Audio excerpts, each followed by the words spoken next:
it was a moment where it was like, wow, like our fans have taken the time to try to connect with who our players really are. And that was like a very touching thing that I definitely noticed, and we noticed, and even our players noticed. So today on Someone You Should Meet, I'm joined by Carrie Taylor, who is the assistant coach at the San Diego Loyal SC. Carrie, thank you so much for joining me today. Thanks for having me on, Claire. Really appreciate the opportunity. No problem. I'm really excited to talk with you, actually. And just before we kick off, you have got quite an impressive title because you are currently the only female coach in the entire professional men's soccer league right now, aren't you? Yeah, that I am. It's a great opportunity, and I'm super grateful for it. And we're building a great team here in San Diego for the community, and we're super excited of what we've done so far. And we're on a little pause, but when things get back, we're gonna come out like gangbusters for the community. Well, listen, let's talk about that because the team was only formed last June. So This is your first season, isn't it? Yeah. And your first game was only last month, March the 7th, I believe. Mm-hmm. And now this. I mean, what impact is this COVID-19 pandemic having on such a new team? Yeah, we're obviously not the only ones being impacted. There's so many people, and sport is, a small piece of it. But, we had momentum. We were super excited with what we were doing, and, the whole country basically has had to put the brakes on. So we're coping as best we can. The players, we're doing Zoom workouts twice a week with them, staying in contact with the players, checking in on them, and we're the staff behind the scenes. We're watching video. We're trying to prep. It's hopeful. We're hopeful that the league might come back with some sort of semblance of a season, but we're just kind of day to day on that. So, but we're not going anywhere. Our team is here to stay. We will be back. It's just kind of, we're not sure when. So you're mentioning you're doing Zoom workouts with the players. What are they doing as part of their workouts? How are they able to keep to the fitness standard that is not going to put them back once this season, whenever it will get up and running, gets back up and running? Yeah. So we're basically shaping it sort of like an off season, like a normal off season. So when the players are, before they come into preseason, we started preseason in the end of January. So they were all at home kind of working out on their own. Obviously, no gyms are open. So Tuesdays and Thursdays, we do body work, body weight workouts with them via Zoom. So our sports performance coach, she takes them through just workouts. So they're literally in their houses trying not to high knee it too hard and annoy the downstairs neighbors. But we're just finding ways to work out. And they also have individual running programs that they can do, go for a jog outside if there's by themselves, just to try to keep some mental sanity.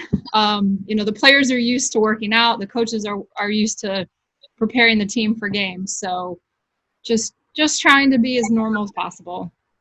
What's the morale like amongst the team, players and coaching staff right now? Yeah, Landon, our head coach, is a super positive person. So we're just trying to take each day as it comes. And, we all have great lives. Things could be a lot worse. So we're trying to have fun with it a little bit. So on Friday, we did a Zoom call with all the team, and we had to show an embarrassing photo from our childhood. So each player went through and had an embarrassing photo. The coaches participated. There were some mullets by our coaching staff, some bowl haircuts. I mean, it was great. So we're just trying to stay connected with the guys. We had, during our Zoom workout this week, we had an old school hip hop theme. So you had to dress up in an old school hip hop theme. So we had a couple players that, looked like Run DMC or Tupac. It was quite entertaining. Again, just trying to keep it light and fun, and just have some humor in all of this, I guess. That's great. And talk to me about Landon Donovan. What does he like to work with? Landon is awesome. Like he's a very collaborative person. So he takes information in from all the staff. He listens. He's very compassionate, and it's just been a great experience. And he's growing as a manager, and it's just fun to be on the staff. We've got a great group of players. We have a great staff, and it's actually fun to come to work, which is great. It's all you could ask for. Oh yeah, I mean, if you enjoy the people that you work with, it makes working so much easier, doesn't it? Yes. But you're actually a lot more experienced as a coach than Landon. I mean, what advice have you given him?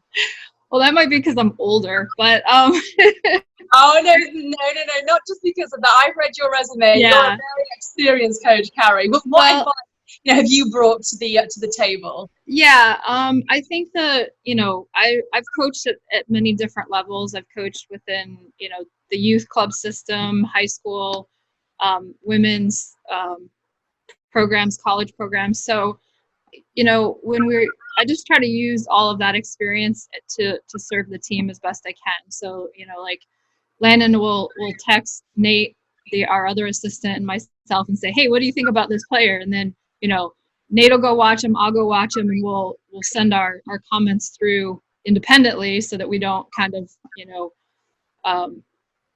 gang up on Landon about how we feel about a player. But it's I'm just here to help, and I'm happy to use my soccer knowledge, to say, hey, what about this, or let's think about doing that. So it's been a great experience, and like I said, Landon listens. He has insight that no one else does as well, because of where he's played and who he is, and the stage that that he's played on for the U.S. and for soccer as a whole. So he's got incredible insights, and he's actually he's a great manager. Well, it sounds like you're a really good pair, a really good team. But Landon, he likes to do things differently. I mean, you're not the only woman in a senior position at the club. Talk to me about the other women who are also working alongside you there.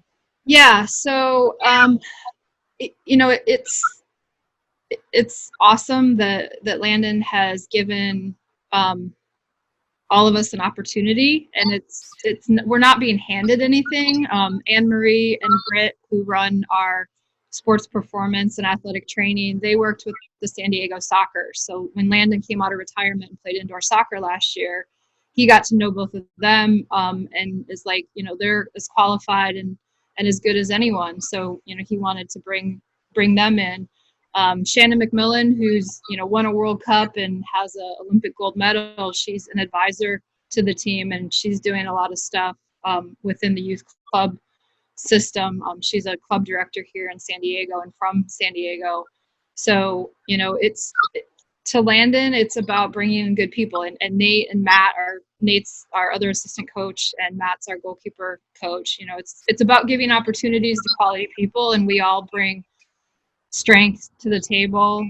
Elizabeth Rivas is also our team manager, and she does a fantastic job in taking care of the players and attending to their needs and travel arrangements and things like that. So we're a pretty cohesive unit, and we all have stuff to bring to the team, and hopefully we won a game and we tied a game, so we're undefeated in club history. So hopefully we can use our strengths to continue that with the team. Yeah, you certainly got off to a great start. And does the league have any idea at all of when you'll actually be able to resume your season? Yeah, I can't really comment on that, because there hasn't been any definitive answers from the league. The league and our ownership, there's ownership meetings and board of governors meetings each week, and they're following all the state recommendations and, keeping a pulse on what MLS is doing and what other leagues are doing. So they've definitely got, we've definitely got the pulse on the situation, but there's nothing definitive to report, even to our players. Like, our guys want to know, and we're like, if we knew, we would tell you, but we just are taking it day by day. Yeah, it must be very frustrating. Tell me about kind of the morale in the team and what makes the club itself work. Yeah, the morale. You don't get an opportunity to be the first at many things. So, like, in establishing this club, this is team one. This is, you're laying the foundation. So the players are all just excited to be a part of building something. We have 5 players that are from the San Diego area. And, when Landon reached out to Eric Avila and Sal Zizo, who are born and raised in San Diego, but have, played all over the country, they were on board right away. They're like, I'm there. Like, what can I do to help build this club? And it's the guys are great. Like, I can't say enough about the guys. They're a pleasure to work with. They really want to get more connected with the community. We're all doing a fundraiser for Rady Children's Hospital right now, and we're trying to really make connections within the community and have a good sense of camaraderie within the team as well. Tell me about your Rady's fundraiser. Like, what's it about and who is it aimed at? Yeah, so Rady Children's Hospital is one of our partners, and they're on our sleeve on our jerseys, and so they do a fundraiser each year. And this year it was supposed to be a walk on May 2nd. Well, because of the quarantine, they've had to cancel this walk, which is basically their biggest fundraiser. So they asked SD Loyal to get involved, and we've kind of created a competition between the three coaches. So there's Team Landon, there's Team Carrie, and Team Nate, and so we're all battling each other, but obviously all for a collective good. So we're asking the community to donate it's a virtual walk now. So you can go on, SD Loyal's Twitter or my Twitter or any of our social media to find, us smack talking to each other and asking people for small donations, which, it's hard at this time because there's people that are losing their jobs and different things like that. But the community's really stepped up, and we've actually raised over $30,000 as a club for Rady Children's Hospital, which is phenomenal. That is phenomenal. Well done. That's fantastic. And fingers crossed you'll raise even more. And how has the community and San Diego as a whole embraced the club? They've been phenomenal. So I've lived in San Diego for just about 3 years. I've been in California for 11. And I've moved across the country, and I can't explain how awesome the people in San Diego are. They are genuine, loving, supportive, and soccer is a hotbed here in San Diego. We've got the Xolos team across the border in Tijuana. This is a hotbed for youth sport, the sport of youth soccer in general. Lots of good university programs in the area. So we had our home opener on March 7th, and it was a sold out stadium for a brand new team, and it that's only going to grow as we grow with the community. I can't say enough about our fans and supporters. There's a supporter group called the Locals, which are like our diehard fans that do phenomenal things. They did something, and this really was amazing. We have players from a lot of different countries on our team. I think we have 12 or 13 different countries represented within our team. And the first game, we walked out and looked into where the supporter group sits behind one of the goals, and they had hung flags of each of the countries that our players represent. So there was a flag of the Democratic Republic of Congo, there was a Ghana flag, there was a Mexican flag, there was a US flag. And that to me was like, it was a moment where it was like, wow, like our fans have taken the time to try to connect with who our players really are. And that was like a very touching thing that I definitely noticed, and we noticed, and even our players noticed. To they looked up there and they're like, wow, there's my home country flag. Like that was really cool. So thank you to the locals who did that. Wow. And like, how does the team gel? Because you mentioned you've got so many different nationalities playing for you. Like, how does that work? Yeah. So when putting the team together, we looked at, obviously we wanted good soccer players. We wanted to kind of represent what soccer is about. Soccer is a universal international sport. So, we brought in players from all over. We have veteran guys who have, taken the younger players under their wing. We have two guys that don't speak English, so they're learning English. One speaks French, one speaks Spanish. We have a lot of Spanish speakers on the team, so they've all stepped up and translate. We're also getting language classes for those two players. They both have the Duolingo app, so each week we're like, hey, are you working on your Duolingo? And it's phenomenal. Like our player from the Congo, Beverly, who speaks French, he'll message all the coaches individually, and it's like he's trying to communicate with us in English, and it's great. And our veteran guys have been phenomenal with making everybody feel a part of the team. How's your French and Spanish coming along then, Carrie? Oh, yeah, not so much. I took French in high school, and I haven't used it in a long time. In Spanish, I've started Rosetta Stone probably 4 times, and I just can't do it very well. But Landon speaks fluent Spanish. Nate, our other assistant, he's learning Spanish. I should probably learn Spanish in this quarantine time. Well, you and me both. I used to live in France, so I speak French, but I don't speak any Spanish. But French isn't that useful here. Spanish is far more useful. So you and me both. We probably need to take an online course or something. Exactly. So Landon, he actually he goes out of his way to bring in players from non-traditional soccer areas, doesn't he? Tell me about that. Yeah, when we were putting the team together, Landon flew to Panama to watch players and saw a young player that actually now plays for us, Yair Jean. And so he's learning English, so he's fit into the team awesomely. And actually his club team that he played for in Panama came to the US, and that was one of our preseason games. So we played a friendly against Costa del Este from Panama, and that was the club team that Yair came from. So that's a great connection. In the future, hopefully, we can maybe go to Panama and play down there, or we can bring more players from that club, to San Diego. Talk to me about some of the other clubs you've worked at. Yeah, it's a long list.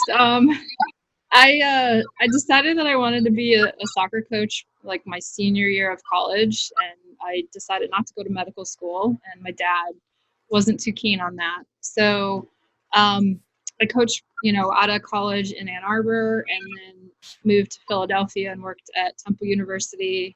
I worked at Xavier University in Cincinnati.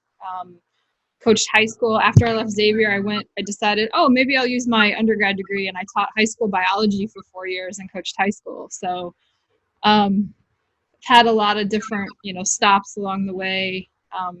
I actually coached Division III college and got to start a men's college program back in 2005. So, that experience has helped me with this experience, because I did have some experience coaching men, albeit 18 to 22-year-olds and not professionals, but that's allowed me to pull from those past experiences and apply them to this job. Carrie, how have you been received by men? When you've coached, as you're doing now, all male teams, how have the players responded to you? Because they're so used to seeing a guy in charge, aren't they? Yeah, and that's slowly changing within sport in general. We've got women that are now coaching in the NFL and the NBA, and so it's only a matter of time before it happens within soccer. And Landon's done an amazing thing. He's looked at staff based on who they are, not what their gender is. So, the hope is other coaches will start to do that and, look at someone's resume and interview them for what they bring to the table, not what their gender or, race, religion, whatever that is. So look at, the hope is to look at qualified people. And yeah, I mean, the guys have been awesome. The first day of practice, a couple of them were like trying to nutmeg me, which is like trying to roll the ball between your legs. And I'm like, all right, I got you. Like, I see you. So that, the fact that they're willing to joke with me and things like that has been great. And, they listen. Once they know, soccer, then that respect level is there. And, I found that I've coached youth boys teams. I've coached, college men and now professional men. So, if you're confident, if you know your stuff, then they see you as a coach.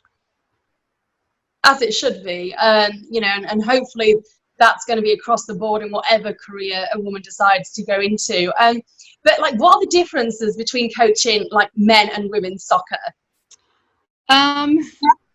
There are a few. I would say the guys like to talk smack to each other a little bit more than women and girls do. There's good banter amongst the team, and it's if there's any type of friction, guys seem to kind of get over it a little quicker than maybe female players do. But for the most part, they're there to play, no matter whether it's women or men, boys or girls, and they're there to learn and get better. And so, that's our job as coaches is to impact them, grow their game, and help them grow as people as well. Carrie, what's your plan for youth soccer within the San Diego Loyals? Wow, that's a big that's a big question.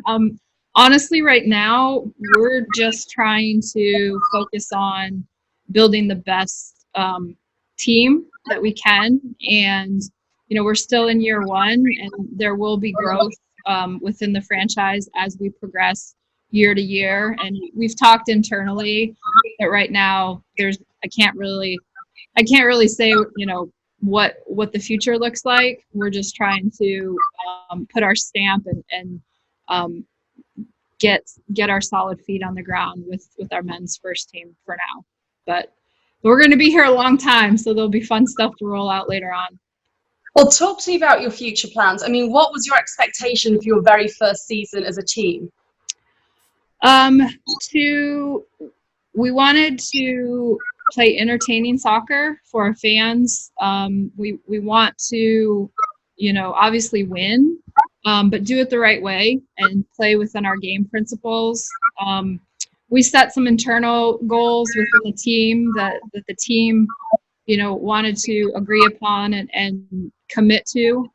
So, our goal, we wanted to try to make the playoffs in the first year. And now, we don't know if there's going to be playoffs, but, we have lofty goals. We're all the players and the staff have been super successful everywhere that they've been. We've got guys who've played MLS, obviously Landon's been, an MLS Cup champion 6 times.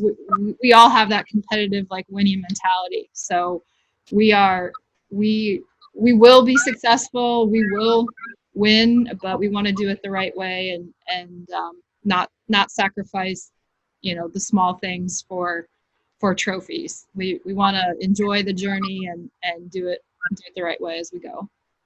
I mean, do you have designs, presumably you do, on at some point, being promoted to the MLS? We want to be the best USL franchise we can be.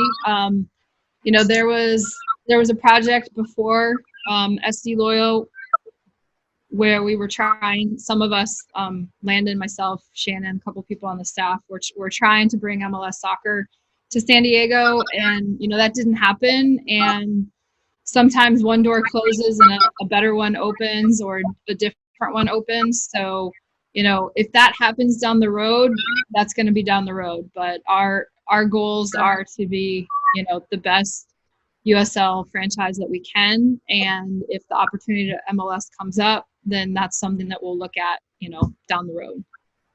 So you mentioned, the past with regards to designs on initially launching an MLS team here. Why do you think that this team has been so accepted then within the San Diego community, and the idea of an MLS team just didn't kind of float here? Yeah, I mean, I think the biggest thing is within San Diego Loyal and USL in general is USL teams are very community based. Playing at University of San Diego, in their stadium and connecting with the local university is a starting point. So, you know, I wouldn't say the community didn't want MLS. There were some deep things that were behind that, as far as stadium issues and whatnot.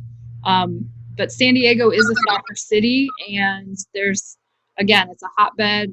The viewership for men's and women national team games is always in the top 5. The youth soccer community is huge here, and so it was only a matter of time that something took hold. So we're gonna latch on, and we're loyal to our soil here, and we'll keep growing what we have here with the community.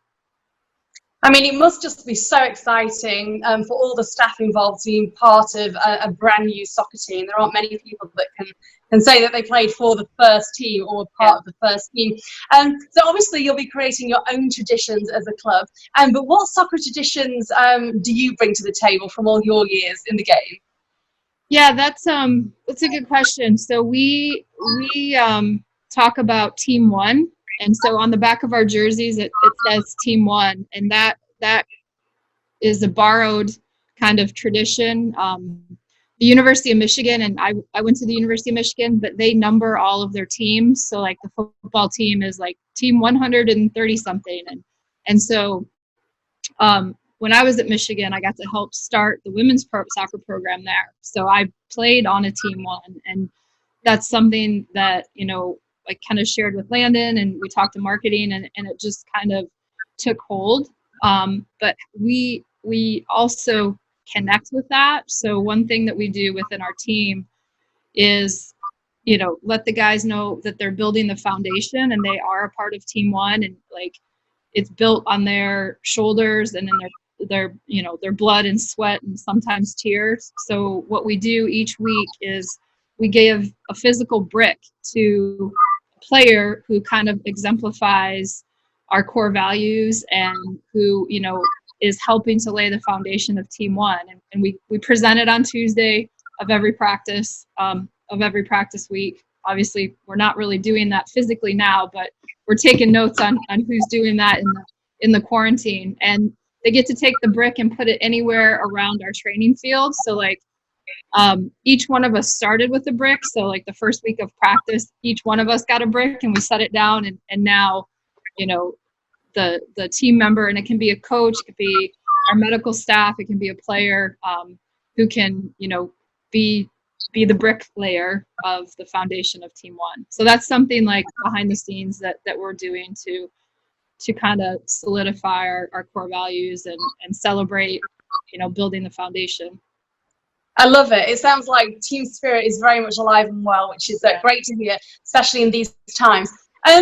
I asked a guest a few weeks ago who is a local youth soccer coach here, who he really admired growing up soccer-wise. He's from the UK, so he said Ryan Giggs, of course, Manchester United, and now he's the Welsh manager. What about you? Who did you really admire when you were growing up? So I loved all sport. I loved all sports. I loved hockey. I loved soccer. I'm an only child, and I think my dad wanted a boy, so I played a ton of sports, and we went to sporting events. I would say within soccer, the women's national team were always athletes that I aspired to be like, and I've played for 2 women that were on the 1991 Women's World Cup team that was the first team to win. I get to work with Shannon McMillan, she's one of the 99ers who has, won a World Cup. I know Joy Fawcett. I've worked a camp for Julie Foudy. So those women were pretty instrumental in in, you know, personally as for me as an athlete and also as a coach, to say like, hey, like they're badasses. Like I want to be a badass too. Sorry, I said ass. Oh no, no, not at all. I mean, Okay. I couldn't put it better myself. But I mean, like, how do you rate kind of the role models of today? So your Megan Rapinoes. I know a lot of girls, not just girls, boys as well. You know, really admire this current generation of US soccer stars. And what's your take on them? Yeah, I mean they're phenomenal. I watched the Women's World Cup last summer, and you know they have elevated the skill level. They are embracing their platforms, and they're doing things their way. You know, there was some controversy about, oh, they shouldn't celebrate winning by X number of goals, and I'm like, do you know how hard it is to get there? Do you know how hard it is to play in a World Cup, let alone score in a World Cup? Like, put yourself in their shoes. If I scored a goal in the World Cup, like I would go nuts. So, you know, that criticism that like, oh, you're not supposed to celebrate, you know, I'm they're great role models for girls, boys, men, women. They've been super successful. They've worked really, really, really, really hard to get there, and they deserve all the praise and accolades and the success that they're getting. Yeah, and frustratingly, you know, it probably wouldn't be a story if a man celebrated in such a way. It's something that we are clearly, you know, are still struggling with, unfortunately. And why hasn't? And this is a question that, you know, always fascinates me, being from the UK, where football, as we call it in the UK, is just like a religion there. And why hasn't soccer really taken a hold of this country in the way that other sports have?